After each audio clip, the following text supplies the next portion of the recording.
अस्सलामुअलैकुम वरहमतुल्लाहि वबरकातुहू। दोस्तों, क्या हाल है? सब ठीक ही होंगे। इस्लामी विरासत के हिसाब से आज मैं हिस्से बताऊंगा, किन किन को कितना कितना हिस्सा मिलता है।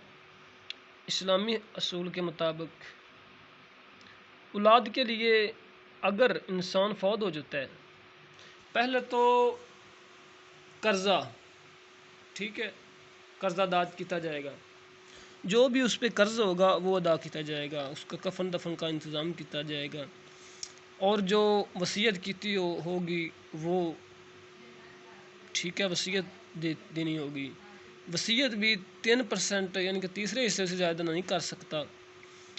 और वसीयत के बाद तीसरा नंबर आ जाता है हिस्से।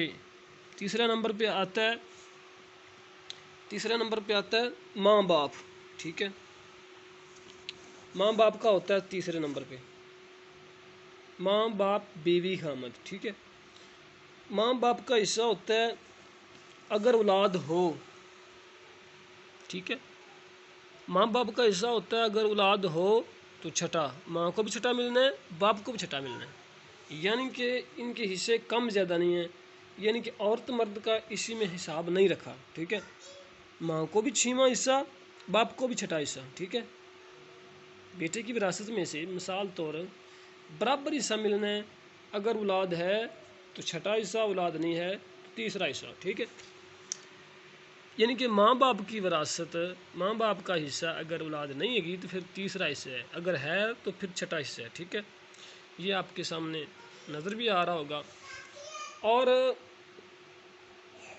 बेटे की विरासत में से है, ठीक है। और इस नंबर 3 में 3 पॉइंट आते हैं। माँ बाप को छठा हिस्सा और तीसरा हिस्सा मिल गया, औलाद है तो छठा हिस्सा, औलाद नहीं तो फिर तीसरा हिस्सा। अगर नहीं, मिसाल तो उसके बाद आता है खामद बीवी, ठीक है। बीवी को मिलता है, बीवी को मिलता है जी, बीवी का हिस्सा है अगर औलाद है तो 8वां हिस्सा, यानी कि पूरी जायदाद में से 8वां हिस्सा। माँ बाप को भी पूरी जायदाद से मिलना है, ठीक है। मुकम्मल जो कर्ज और वसीयत के बाद बचे थे पैसे उसका, ठीक है। वो आप अगली वीडियो आप देख लेंगे तो आप तो मुकम्मल समझ आ जाएगी।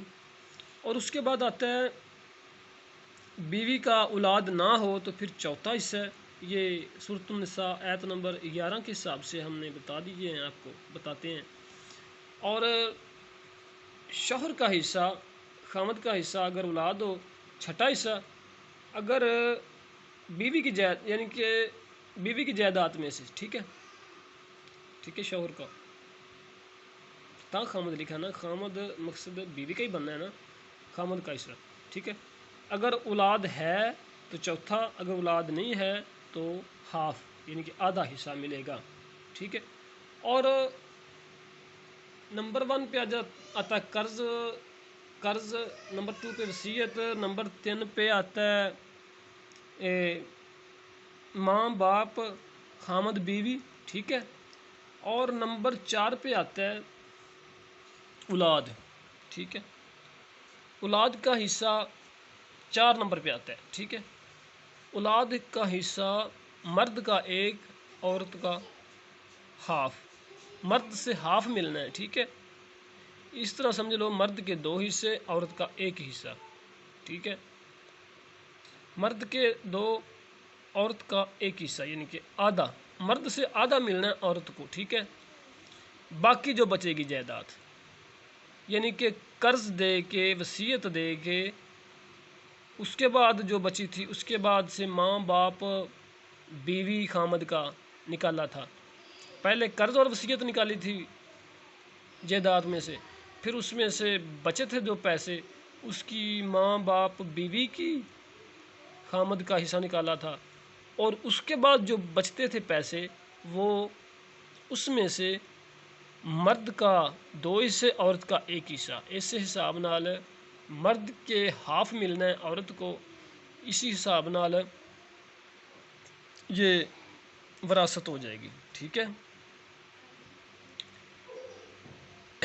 मुकम्मल दे दिया जाएगा। ठीक है, अगर औलाद नहीं हैगी, मिसाल के तौर पर, फिर हिस्से अलग हैं, फिर मैं अगली वीडियो में आपको वो बताऊंगा इंशाल्लाह ज़रूर। आप मेरे चैनल को सब्सक्राइब करें, बेल के आइकॉन पर क्लिक करें ताकि आने वाली हर वीडियो आप तक आसानी से पहुंच सके।